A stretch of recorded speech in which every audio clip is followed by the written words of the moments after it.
The district attorney's office takes a dim view of rape and murder in our city, Mr. Baran. Your defense contends you have diplomatic immunity, but the Russian consulate says you only have limited immunity. My status protects me from prosecution of any crime committed in the course of my diplomatic mission. I met Miss Trevino in the capacity of a Russian media expert as a diplomat.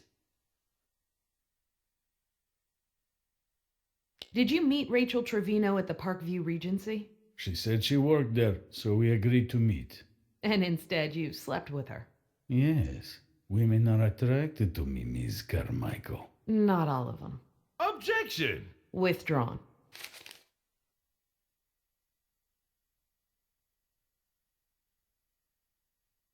So your immunity status is based on your acting as a diplomatic agent. But this is the first we've heard that you were meeting Rachel Trevino in that capacity. She wanted to compare Russian business philosophy to American. She mentioned that aspect specifically to me. Are you sure she didn't have something else in mind?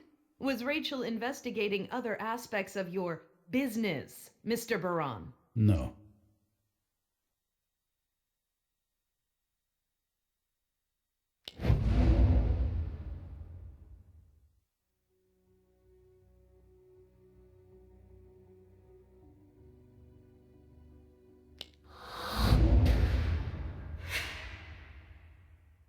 Our detectives investigated Rachel's blog. She was gathering evidence that you were a sexual predator.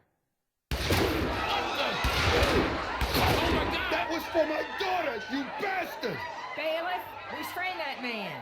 Order! Order! Someone grab him! My baby, you murderer!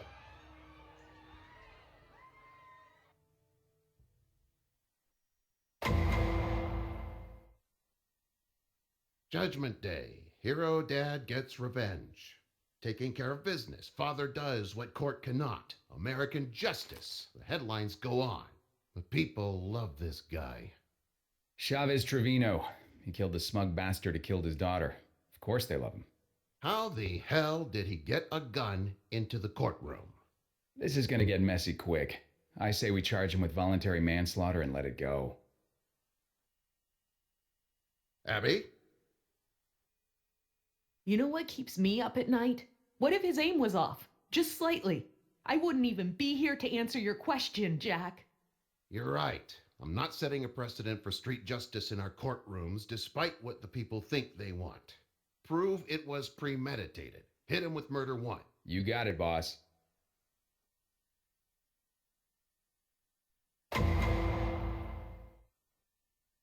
How did your client plead, Ms. Mullins? Not guilty. Be advised, we're going to mount a diminished capacity defense. The defendant is a Gulf War vet who suffers from chronic post-traumatic stress disorder. We will show that Mr. Trevino was under extreme emotional distress at the time of the shooting and is therefore not eligible for murder one. Any issues, counselor? None, Your Honor. Defense has briefed us already. This doesn't change anything. We're moving ahead with murder one. Focus on the premeditation.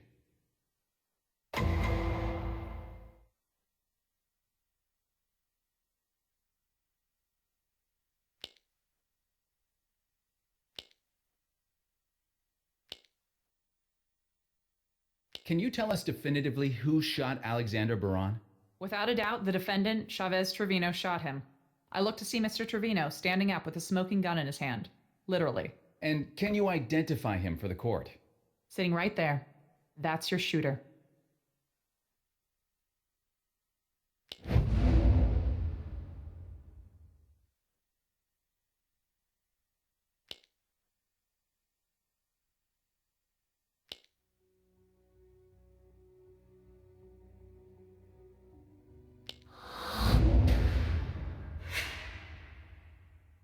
Please let the record show the detective pointed at the defendant.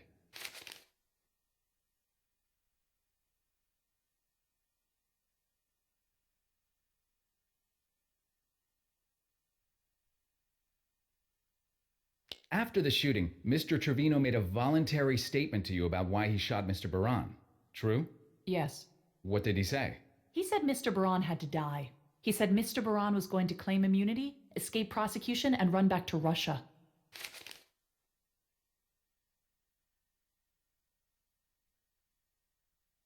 Detective, how exactly did Mr. Trevino get a gun into the courtroom? Aren't there security measures?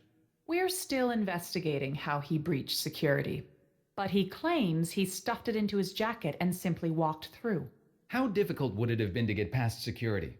Mr. Trevino had to avoid metal detectors and checkpoints covering every entrance. What would it take to get past all that security, Miss Benson?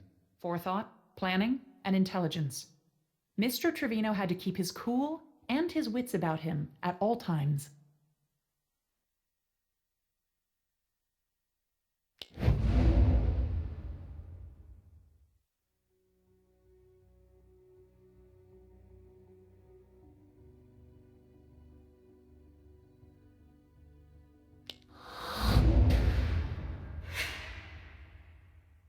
Actions inconsistent with someone under emotional distress. In my view, yes.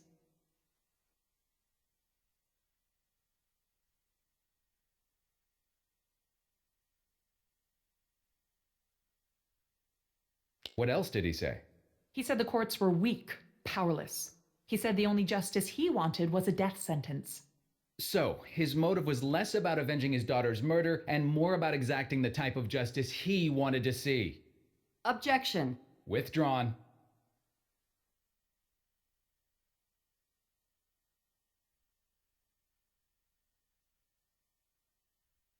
Is there any doubt as to the circumstances of the shooting, Detective?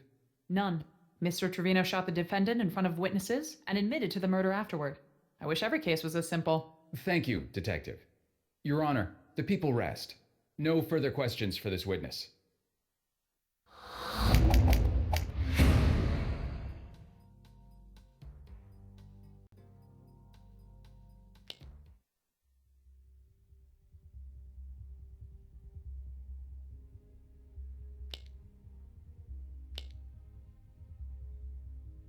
Detective Benson, you testified that you saw the defendant, Chavez Trevino, shoot the victim. No, I testified that I turned around and saw Mr. Trevino with a smoking gun in his hand, about a second after I heard the shots. So you didn't actually see him do the shooting? Are we supposed to believe you're a relevant eyewitness? Objection.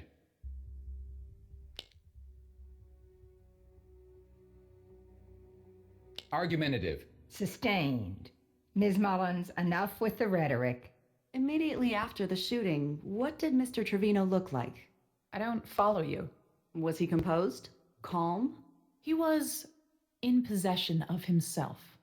Wasn't he yelling out, "My baby, you murdered her"? He said that, yes. He was out of his mind with grief. He was coming apart at the seams, and you didn't see it? Really? I don't believe you. He was upset.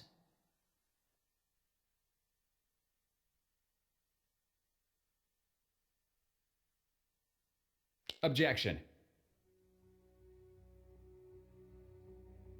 Argumentative. Sustained.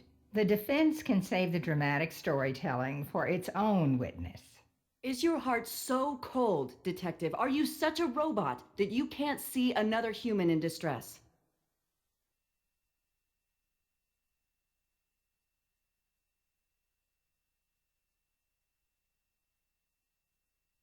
Objection.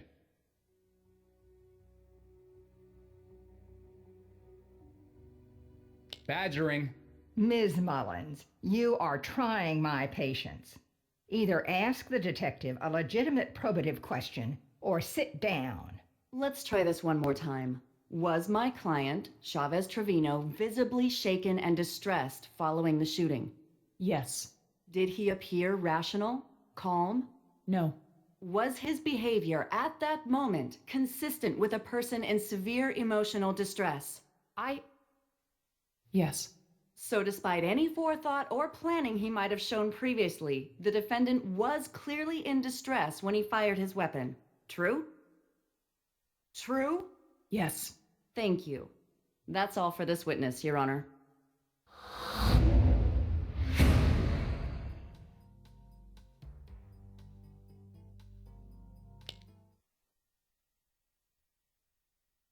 I just got a message from Cormac. You know the gun we took off Chav Trevino? Yeah? It's a ballistics match to the one used in the preppy joggers murder. The joggers? The two kids who got killed in the park? That was in the 90s. It was 1998. Me and Lenny Briscoe caught the case, but we ran out of leads and were never able to close it. We got pulled off, actually, and burned the old man's ass pretty good. Oh, tough break. But, well, then how did Trevino get it? Yeah, good question, Detective. This case has been on my mind since I got back. Then this falls in my lap. I feel like I owe it to Lenny. Ray, any way I can help out, I'm in. Thanks.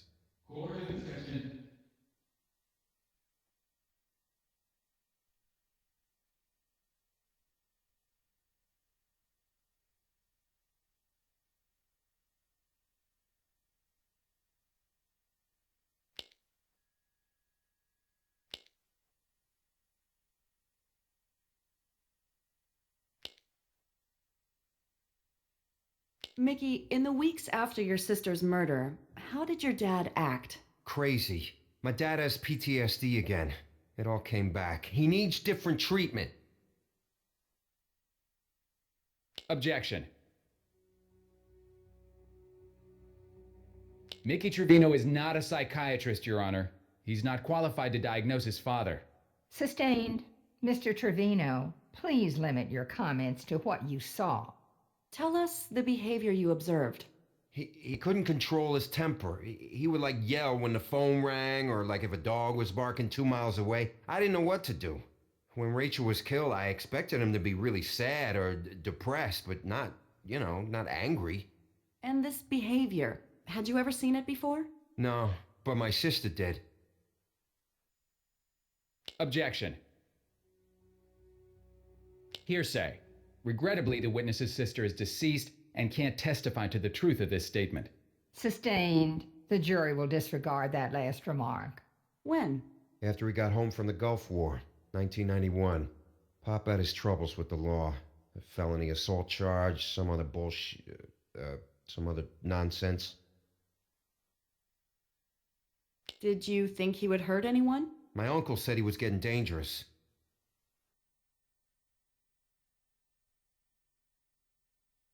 Objection. Hearsay. Sustained. If your uncle would like to testify, then by all means. However, you may not testify for him. Do you think your father was in his right mind when he shot Alexander Baran? No. When my sister got murdered, I tell you, it smashed something deep inside my dad. And the idea that this fat Russian bastard could walk away scot-free because of some technicality? My dad did the world a favor. Thank you, Mickey. No further questions.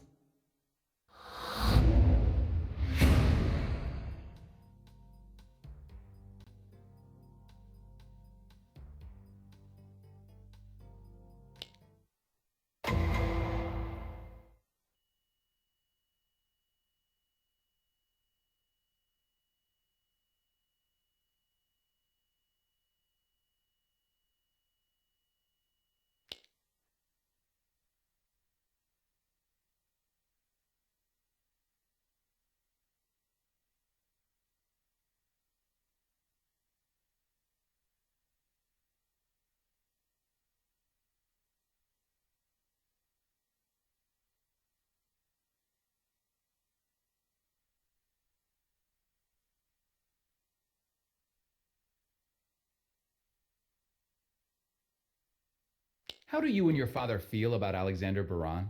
How do we feel? Are you freaking serious? Easy, Mr. Trevino. Sorry, Judge. We hate the man. Alexander Baran is the guy who killed my little sister.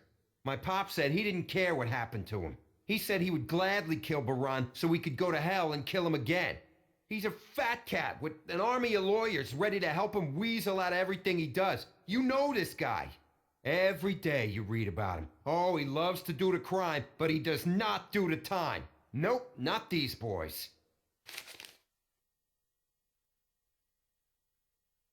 Did your father try to buy a gun a week before the attack? Yeah, I guess. Did you try to help sign for it? Yeah, so what? Your father was convicted of felony assault in 1992. He's not allowed to have a gun. Did you know about his conviction? Nah, I didn't know nothing about that. Man's got a right to defend himself. Actually, when he's a convicted felon, he doesn't.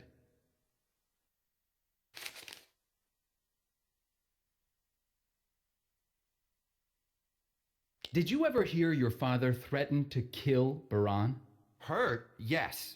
Kill? No.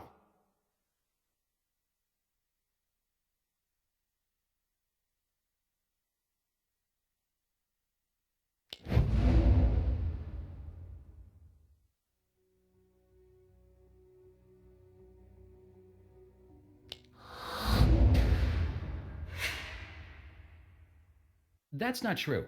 You just told us your father said he'd like to, quote, kill Baran and go to hell so he could kill him again. That was like just a figure of speech. Or the truth.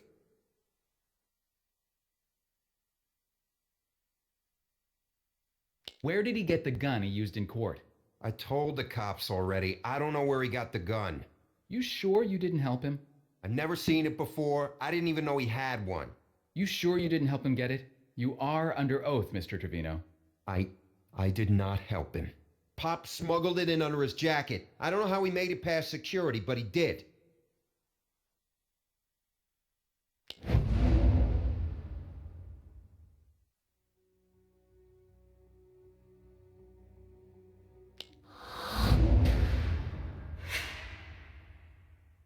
Why didn't you get help for your dad? He seemed rational. So he was in control? Enough so that you weren't worried? Yeah, I wasn't worried. So where's the PTSD? I guess I didn't see it then. So maybe he didn't have it. That's not what I meant. He did. So why didn't you get him help? Either you saw he was out of control and you did nothing, or you saw nothing. Hey, there was no way to know what my dad was gonna do. He was crazy. How could I possibly have known it would come to this?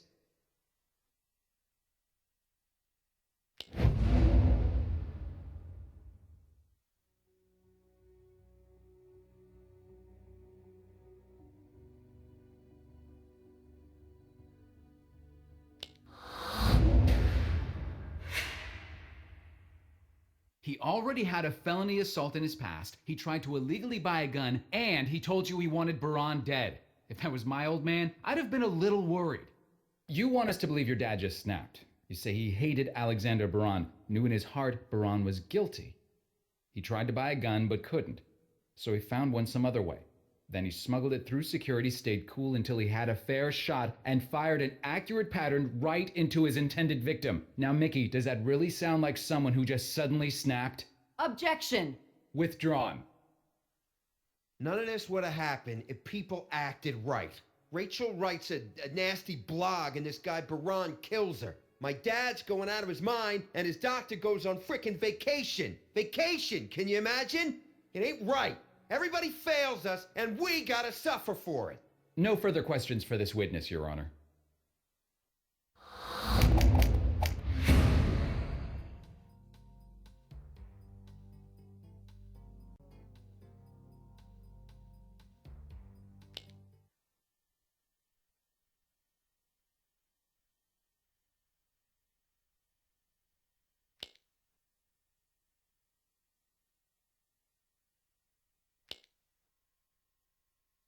Mr. Trevino, why did you shoot Alexander Baran? He murdered my daughter. He was gonna go free. He was going to walk. Objection. The witness can't know whether Mr. Baran was guilty or whether he would have gone free because he stopped the trial dead. Sustained. Can you tell us about Alexander Baran's diplomatic immunity? Hey, I'm not a lawyer, but I know what that means. He just gets to skate. The law says he can run off to Russia. Objection. Witness stated he wasn't a lawyer. The diplomatic immunity rules are actually very complex, Your Honor. Alexander Baran's status was still under review even at the time of the trial. Sustained.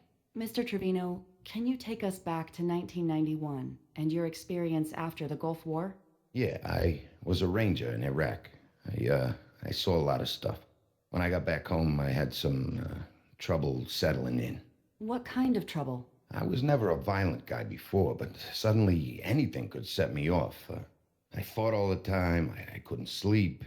My wife divorced me. I wanted to die. And what did the Army say? The doctors said I had PTSD. They said it interfered with my ability to regulate my emotions. So I joined a therapy group. I took meds for a while for the depression, got myself back together. What might have happened if you hadn't had therapy? I don't know. Maybe gone crazy, maybe hurt somebody. I might have snapped, like I did that day in court. Objection. Calls for speculation. Defense is asking the witness to relate an imaginary scenario. Sustained. Let's focus on reality, Miss Mullins. But you got yourself back together. You lived a normal life. So what happened recently to bring it all back? Rachel.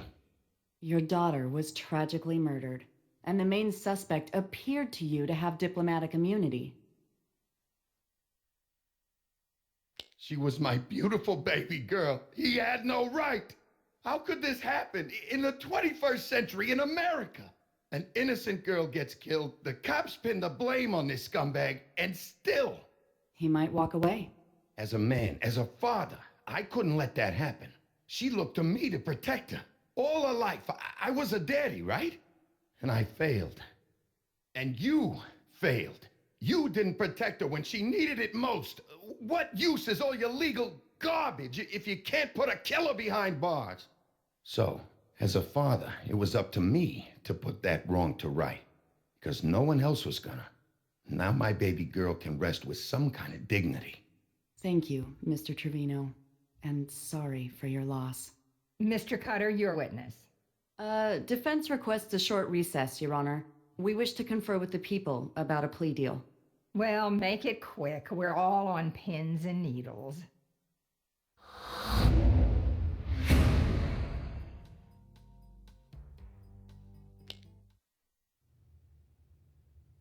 Mike, Abby, let's not let a grieving father go to jail for the rest of his life. Can we talk deal? Depends. What are you offering, Christina? 1 year in county plus probation. You give us the time. He doesn't belong in jail. You're kidding, right? He's a killer. I got the bloodstains on my jacket to prove it. Here's our counteroffer.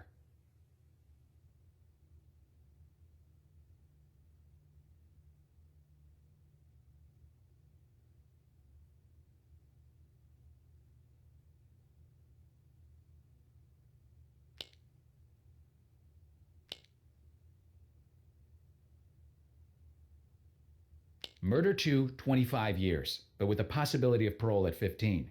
If you're the good person you say you are, then it shouldn't be a problem. You got yourself a deal, Mike. We'll have the papers drawn up. The people have agreed to a plea and a sentence for the defendant, Your Honor. Then I thank the jury for their service. Counsel, I will see you at the sentencing hearing on Monday. Mr. Cutter, Miss Carmichael, I just wanted to say thank you for the deal. I know what I did was wrong, but Rachel was a beautiful person. She was smart. She was going places. She wanted to help the world, make it a better place. But this bastard just walked into her life and ended it all. And you walked into a courtroom and ended his life. Why can't the law protect us? From who? Alexander Baran? Or you?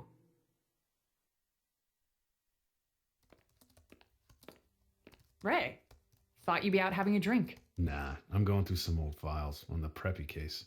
Trying to tie the gun to Trevino? And coming up cold. I wish Lenny was still around. He was good at this kind of thing. Well, this ought to cheer you up. Turns out Mickey Trevino is an HVAC contractor for the city. Okay. Guess where he did a midnight repair 24 hours before the Alexander Baran trial? Superior Court. He snuck the gun into an air duct. Shall we go have a word with him?